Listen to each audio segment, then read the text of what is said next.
Assalamualaikum warahmatullahi wabarakatuh. Selamat siang teman-teman. Kembali lagi di Pod Sedikit, podcast asik diskusi intelektual bersama saya, Fadli Hasan.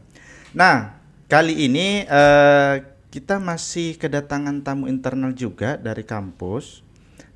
Tapi ini cukup menarik juga bagi saya dan kayaknya teman-teman juga pasti penasaran soal salah satu jurusan atau program studi ini. Karena yang saya tahu program studi ini salah satu program studi yang sudah cukup lama di UNAMIN. Itu program studi sosiologi. Nah, sekarang sudah bersama kita Ibu Uswatul Mardiah, Esos MSI selaku Kaprodi jurusan sosiologi. Selamat datang Ibu di podcast kita. Ya, terima Selamat kasih. datang. Ya, Oke. Assalamualaikum warahmatullahi wabarakatuh. Waalaikumsalam warahmatullahi wabarakatuh. Nah, sebelum bahas tentang sosiologi, saya mau bilang kalau Ibu Uswa ini adalah dosen saya dulu. Ya nggak, Bu? Iya, betul. Semester berapa, Bu ya? Semester 1. Ilmu Sosial Budaya Dasar. Iya. Mata kuliah itu kan? Ya, betul. Tapi kayaknya Ibu udah lupa saya. Waktu jadi mahasiswa dulu, karena saya agak kurang aktif dulu waktu kuliah. Iya, karena kan mahasiswa banyak. Nah, Kita nggak kalau bisa teman-temanku menghafal yang satu-satu. Nah, betul. Nah, itu tuh jangan sampai kalau teman-teman mahasiswa yang nonton misalnya, bukan berarti ibu atau bapak dosen itu nggak kenal kalian, tapi karena kondisinya memang dalam satu ruangan bisa 30, 40, 50 kadang 50 bahkan, kadang. ya. Ya gimana caranya kita mau kenalkan tahu satu-satu namanya kalau tidak maksudnya kayak pendekatan gitu lah, maksudnya untuk silaturahmi sama dosennya supaya bisa ditahu. Nah, buktinya saya sama ibu aja saya nggak dikenal kan dulu kan. Iya nggak sih? Tapi ibu sadar nggak kalau saya dulu mahasiswanya ibu? Sadar. Masa? Saya ingat pas kamu sudah balik dari S2 begitu, saya bilang, kayaknya ini dulu saya pernah mengajar dia ini. Nah, pas balik baru. Iya, pas balik baru, Fadli ini, iya. Ya Gitu. itulah. Karena kan posisinya saya mengajarnya bukan cuman di teknik Oke, gitu. iya, Waktu betul, itu betul, jadi betul, agak betul. lintas fakultas. Oke. Nah, ibu ini adalah ketua program studi sosiologi. Iya, Dari kapan? dari 2020. Oh, tapi di UNAMIN itu sudah? Kalau di UNAMIN-nya itu saya mengajar di sini tahun 2011. Oh, berarti jauh sebelum saya masuk dong. Saya masuk Iya. kuliah aja 2014. Saya mengajar dari 2011. 11. Iya. Oke. Dulu lulusan kan ada nih beberapa kemarin yang sempat saya tanya-tanya juga, ternyata ada yang lulusan UNAMIN. Sama kayak saya lulusan S1-nya UNAMIN, habis itu lanjut S2 terus kembali lagi ke sini. Kira kalau ibu? UNAMIN. Wah, UNAMIN juga? Iya. S1-nya? Oke, oh sama berarti kita. Saya lulus 2008. 2008 saya masih SMP. Ibu sudah lulus kuliah S1. Iya, S1. Tapi nggak kelihatan loh. Serius loh, nggak kelihatan loh ini. Waduh, ternyata ibu sudah cukup senior lah ya. Tapi nggak kelihatan, serius. Nggak kelihatan sama sekali. Padahal itu saya nganggur 1 tahun dulu tuh. Aduh. Kalau seandainya langsung masuk berarti 2007 saya selesai. Oke, waduh. Serius nggak kelihatan ini. Tapi gimana kabarnya Bu? Sehat? Alhamdulillah. Alhamdulillah sehat. Berarti dulu S1-nya kuliah di UNAMIN? Ya, kuliah Terus di lanjut? UNAMIN. Saya tuh angkatan keduanya sosiologi. Berarti sosiologi itu buka tahun 2004, 2003 berarti? Ya, betul. Angkatan pertamanya 2003. Karena saya 2004. Masih setie? Atau sudah UNAMIN? Universitas Al-Amin Muhammadiyah Sorong. Oh. Universitas Al-Amin Muhammadiyah Sorong. Oh, yang waktu itu Universitas masih Al-Amin ya? Iya, masih pakai. 2003 berarti sudah cukup lama ya? Ya. Berarti pendirian dulu dari, kalau dari sejarahnya, dari Muhammadiyah dulu, berarti sosiologi itu belum ada. Ya belum, kan masih administrasi. Oke. Habis itu baru berkembang masuk jadi universitas, ditambahlah sosiologi. Iya, baru ada Dan salah ibu adalah angkatan dua, angkatan kedua. angkatan keduanya. Wah, keren. Nah, S2-nya dulu di mana? S2-nya di Unpati di Ambon. Saya sama-sama Patimura. Bunur. Iya, Patimura. Universitas Patimura. Unpati, iya Universitas Patimura Ambon. Berarti MSc ini Magister Sains. Sains. Iya. Berarti jurusan S2-nya Sosiologi. Sosiologi? Tapi memang ya begitu. Oke. Oh, untuk gelarnya itu. Iya, gelarnya ya SOS ini sarjana Sosiologi. Sosiologi terus Magisternya Magister Sains. Oke. Iya. Nah, yang saya mau tanya pertama itu sebenarnya apa itu, Bu? Program studi sosiologi itu. Ya, sosiologi itu salah satu program studi dari Fakultas Ilmu Sosial dan Ilmu Politik ya. FISIP. Nah, FISIP Oke, punya. Nah, jadi kan ada 3 nih, ada administrasi, Ya, administrasi. ada ilmu pemerintahan. Ya. Nah, baru habis itu kami sosiologi. Sosiologi. Oke. Nah, kalau kita bicara sosiologi itu sendiri ya, sosiologi ini kan ilmu yang mempelajari tentang perilaku dan hubungan-hubungan sosial di masyarakat. Simpelnya itu ilmu yang mempelajari tentang masyarakat. Gitu. Ilmu yang mempelajari tentang masyarakat. Nah, tadi kan sebelum on cam nih kita sudah banyak nih bicara tentang ini nih, dan memang saya rasa juga cukup penasaran ya, maksudnya Berkawan. Maksud dari ilmu berkawan. Ya. Bagaimana caranya berkawan? Bersosial. Bersosial. Itu apa saja kira-kira yang ada di dalamnya itu? Banyak ya? Ya banyak Bidangnya. otomatis. Karena kan namanya dalam bersosial pasti harus ada interaksi dong pastinya. Iya, betul. Karena kalau nggak berinteraksi bagaimana orang bersosial? Ya, apa sifat dasarnya manusia kan? Ya, jadi kalau bicara sifatnya manusia itu kan harus punya jiwa sosial gitu. Iya, betul. Ya, karena apa? Manusia ini kan memang makhluk Makhluk sosial. Tidak mungkin dia mau hidup di hutan sendiri tidak mungkin, gitu kan? Tidak mungkin. Tidak Itu mungkin. tidak mungkin. Jadi kalau orang sosial mah di mana saja bebas hidup. Nah, oke. Karena naluri jiwa sosialnya bagaimana caranya supaya dia tuh bisa hidup di mana saja. Jadi sama orang meskipun nggak kenal ya harus bagaimana supaya bisa kenal gitu. Oke. Nah, bidang-bidang di dalam sosiologi ini? Kalau di sosiologi sendiri tuh ada beberapa, budaya juga ada, kemudian ada sosiologi politik. Oke.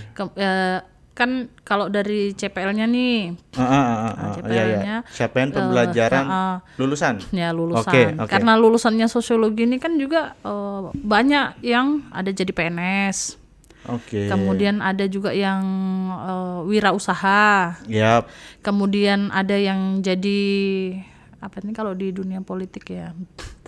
Politisi ya? Politisi ya, betul, politisi. Ada yang terjun ke politisi, kemudian di legislatif juga ada, kemudian juga jurnalis juga ada, kemudian yang di LSM juga ada. Oke. Jadi kalau dilihat dari situ sebenarnya bidang dari sosiologi ini banyak gitu. Kalau kajian-kajian di sosiologi sendiri itu ada sosiologi politik, yang tadi. ada sosiologi gender yang membahas tentang gender. Iya. Kemudian ada sosiologi pembangunan, kemudian ada sosiologi perkotaan, pedesaan. Iya. Kemudian berarti semua ini ya, semua bahkan kepulauan juga. Sosiologi kepulauan. Kami juga membahas budaya, konflik, sosiologi hukum pun juga ada. Ternyata seluas itu, saya baru tahu loh ini. Iya. Saya jadi tambah penasaran saya tentang sosiologi ini. Berarti kalau misalnya sosiologi itu semua lini dipelajari, misalnya kayak perilaku manusia terkait apapun itu, Berarti seluas itu memang ya, dan sepenting itu. Oh, ya otomatis penting karena sebetulnya ketika kita mendiskusikan tentang misalnya ya perilaku orang, Iya. tapi ketika merugikan orang lain, maka dia akan berpengaruh juga pada sosiologi dari sisi hukum. Oke. Kemudian dia juga bisa juga berpengaruh kepada sosiologi konflik. Karena apa? Biasanya kan dapat menimbulkan konflik seperti itu. Nah, yang saya tangkap berarti kan perilaku sosial nih. Yang saya tangkap tadi itu berarti misal hampir semua pekerjaan itu berhubungan dengan manusia. Iya, otomatis. Iya toh. Nah, berarti ketika misalnya cara berhubungan dengan manusianya itu ya bisa dikatakan kayak tidak sesuai dengan aturan misalnya atau tidak sesuai dengan norma, maka akan terjadi masalah tadi, konflik tadi. Nah, makanya pentingnya sosiologi itu di situ.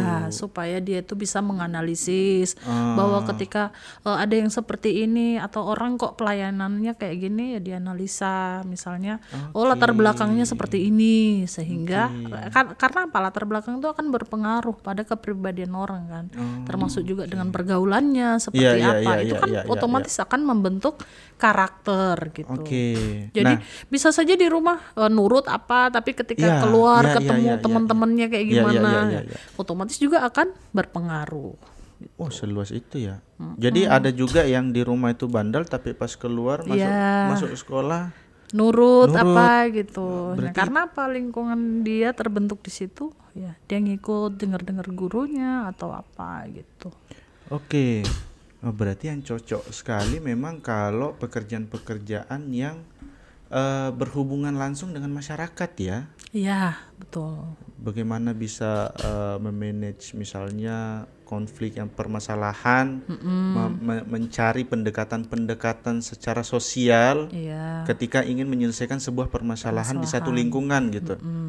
Wah, ASN ini sangat-sangat cocok ya. ASN, LSM.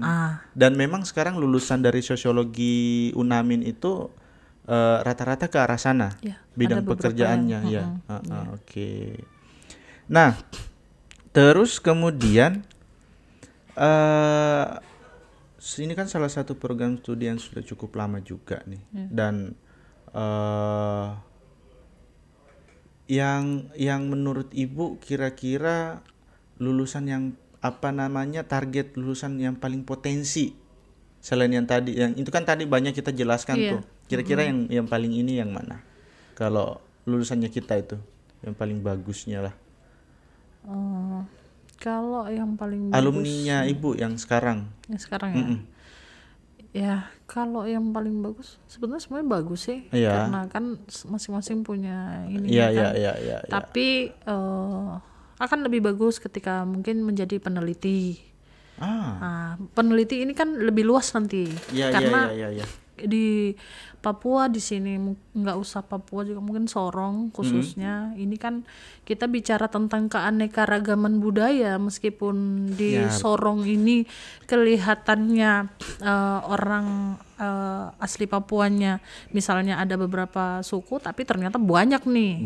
Mereka juga punya budaya ataupun bahasa, tradisi yang berbeda-beda ini. Jadi bagus untuk jadikan bahan-bahan kajian.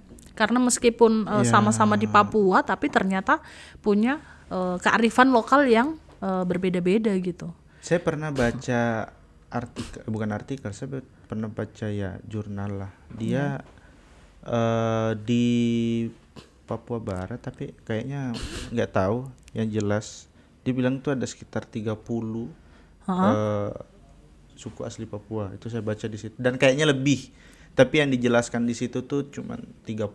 Di Sorong Raya kalau nggak salah. Itu saja baru Sorong Raya ya. Ya, belum sampai ke pedalaman lagi kan. Itu. Jadi sebetulnya kalau kita mau kaji itu banyak sekali gitu. Karena basic peneliti ini juga bagus untuk orang-orang sosiologi.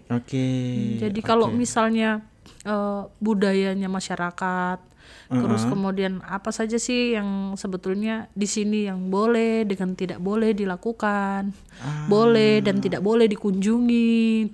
Kan Itu, pasti ada iya, tempat-tempat iya, yang iya. seperti Ada itu. perbedaan-perbedaan Ya, itu ya. ya otomatis. Apalagi kan keanekaragaman kita di Sorong ini kan ibaratnya sudah kayak Indonesia kecil lah ya. Iya betul. Semua Miniatur nih. miniatur Jadi Indonesia. meskipun Sorong itu kecil, tapi di dalamnya ini Wes, banyak. banyak sekali. Karena Nah, tesis saya pernah menulis ya tentang relasi sosial antara orang pendatang dan orang asli Papua di Sorong. oh gitu.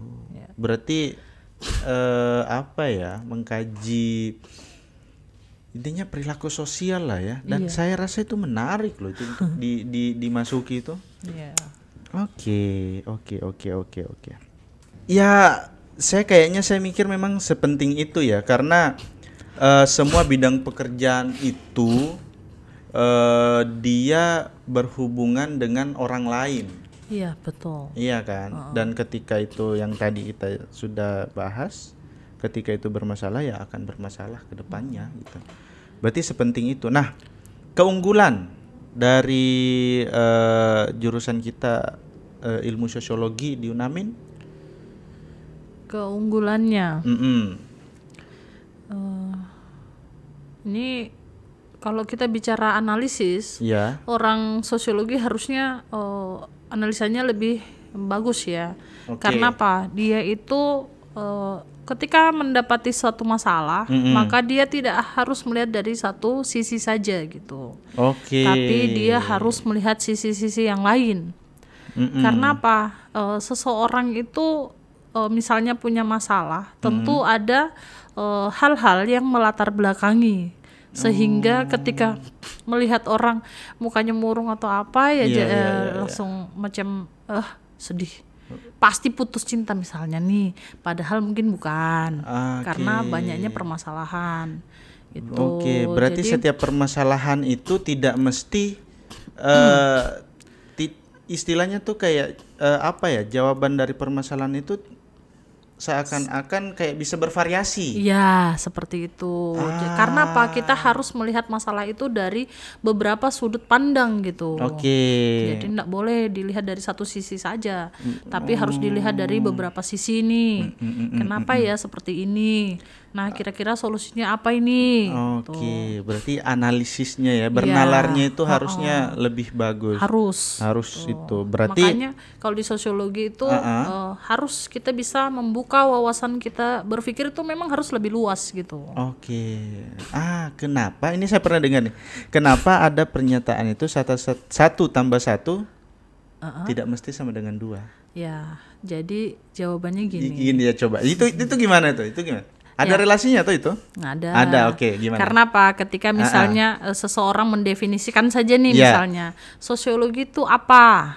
Ya, ilmu yang mempelajari tentang masyarakat. Oke. Terus ada lagi yang menjawab, ilmu yang mempelajari tentang perilaku, hubungan-hubungan sosial. Terus ada lagi yang menjawab, ilmu yang mempelajari tentang dinamika kehidupan masyarakat. Jadi kan artinya ada beberapa jawaban yang dihasilkan dari satu pertanyaan itu tadi gitu. Jadi artinya apa? Banyak persepsi yang bisa dihadirkan di situ. Tergantung bagaimana dia bisa membuktikan persepsinya, argumennya tersebut. Iya. Bukan langsung asal menjawab nih. Oh iya. Nah itu. Jadi harus analisanya harus bagus. Oke, berarti cara berpikir secara logis. Iya, harus berpikirnya logis juga. Bernalar. Rasional. Rasional. Waduh, ini memang sosiologi keren sih. Serius keren. Kayaknya kalau tidak dibatasi waktu kita bisa sampai jam berapa nih bahas sosiologi nih, bisa nggak habis-habis kita ya. Karena saking luasnya. Dan peluang pekerjaannya juga saya rasa memang cukup luar biasa, dan lulusannya juga itu lebih ditanamkan ke cara berpikir enggak sih? Atau gimana? Atau beda lagi? Ya iya, mereka tuh kan harusnya memang apa ya? Yang pertama harus ditanamkan itu ya jiwa sosialnya itu. Terus bagaimana bisa membangun interaksi-interaksi yang baik, membangun relasi-relasi yang baik. Kan kalau interaksi sudah bagus, nanti kan untuk pembangunan relasi juga akan lebih mudah gitu. Kalau orang nggak kayak mau ngomong saja susah, mau buat pendekatan aja susah, kan ya otomatis nanti susah juga. Nih berarti yang di jurusan sosiologi itu otomatis harusnya sudah bisa berkomunikasi dengan baik ya? Harusnya ya. Lulusannya itu memang kayak berkomunikasi baik, wawasannya luas. Karena ada alumni seangkatan saya tuh yang jadi ibu kepala distrik di daerah mana sana ya, saya lupa, Sapur apa di mana gitu. Kemudian ada teman juga yang di politik gitu. Jadi memang yang berhubungan dengan masyarakat langsung seperti itu. Nah, mungkin yang perlu dipersiapkan nih ketika teman-teman di luar sana ada yang tertarik dengan jurusan sosiologi ini, apa yang perlu dipersiapkan? Sebetulnya nggak banyak yang perlu dipersiapkan. Intinya administratif, administrasinya, terus kemudian otomatis mendaftar. Ya, mendaftar. Pilih jurusan sosiologi. Terus? Jangan takut mau kerja di mana, karena pada dasarnya sosiologi juga bisa kemana aja. Gitu. Jadi mungkin adik-adik yang belum paham sosiologi itu apa, boleh nanti bisa berdiskusi untuk mengenal sosiologi lebih dalam atau lebih banyak gitu. Karena pemahamannya mungkin kurang ya, sehingga minatnya juga kurang. Lah sosiologi ini apa sih gitu. Padahal sosiologi juga tidak jauh beda dengan ilmu-ilmu yang lain gitu. Kalau kita bicara tentang nanti keluarnya kerja apa nih gitu, sama bisa. PNS juga bisa. Malah lebih harusnya dominan ke ASN dong, karena pelayanan langsung ke masyarakat, langsung berhubungan, menyelesaikan permasalahan di masyarakat seperti apa. Bisa di LSM. Bisa berwirausaha juga bisa. Jurnalistik, peneliti. Dan itu sudah dibuktikan dengan lulusan kita yang lulusan sekarang. yang sudah ada. Ya, betul. Jadi bukan hanya sekedar kita bilang akan jadi kayak gini, tapi memang sudah ada yang di bidang itu kan. Oke, mungkin terakhir Ibu, bagi teman-teman yang nonton ini dan masih bingung untuk mau masuk jurusan apa, mungkin ajakan buat mereka, ayo masuk ke sosiologi itu. Silahkan. Ya, baik. Bagi yang mau masuk mungkin masih bingung mau ngambil jurusan apa, bisa bergabung dengan sosiologi. Ya, seperti ungkapan saya tadi, bisa mendaftar. Kemudian pilih jurusan sosiologi supaya lebih paham gitu. Nanti bisa sharing-sharing juga di bagian pendaftaran. Karena memang kalau saya lihat juga peluangnya luar biasa ya. Luar biasa, apalagi kita provinsi baru, Papua Barat Daya itu ya, kalau misalnya bukan teman-teman yang ngambil bagian di situ ya masa nunggu lagi orang dari luar gitu kan. Nah, kalau bukan kita ya siapa lagi gitu. Kalau nggak sekarang ya kapan lagi gitu. Gitu ya. Asik ya. Oke, terima kasih banyak Bu sudah datang ke podcast sama-sama. kami. Terima kasih sudah diundang. Siap. Terima kasih atas sharing-sharingnya. Saya jadi tambah penasaran soal sosiologi lagi nih. Nanti kita belajar lebih lanjut. Apakah saya harus kuliah lagi? Boleh. Waduh, boleh ya. Baik, oke, mungkin itu saja Bu. Terima kasih. Baik, teman-teman, itulah tadi diskusi kita bersama Ketua Program Studi Sosiologi Fakultas Ilmu Sosial dan Ilmu Politik Universitas Muhammadiyah Sorong. Dan saya rasa sangat menarik ya diskusi kita tadi yang membahas tentang sosiologi. Nah, teman-teman yang penasaran tentang jurusan sosiologi, silahkan langsung saja ke kampus untuk melakukan pendaftaran, atau juga bisa searching dulu di internet apa sih itu sosiologi, prospek kedepannya seperti apa, dan saya rasa itu peluangnya sangat luar biasa. Baik teman-teman, jangan lupa like and subscribe channel YouTube dari Unamin TV. Terus kemudian jangan lupa follow semua sosial media yang dimiliki oleh Unamin Official. Ada Instagram, YouTube, ada Twitter, TikTok, dan lain sebagainya. Mungkin itu saja dari saya, lebih dan kurangnya saya mohon maaf. Saya Fadli Hasan. See you next episode. Assalamualaikum warahmatullahi wabarakatuh.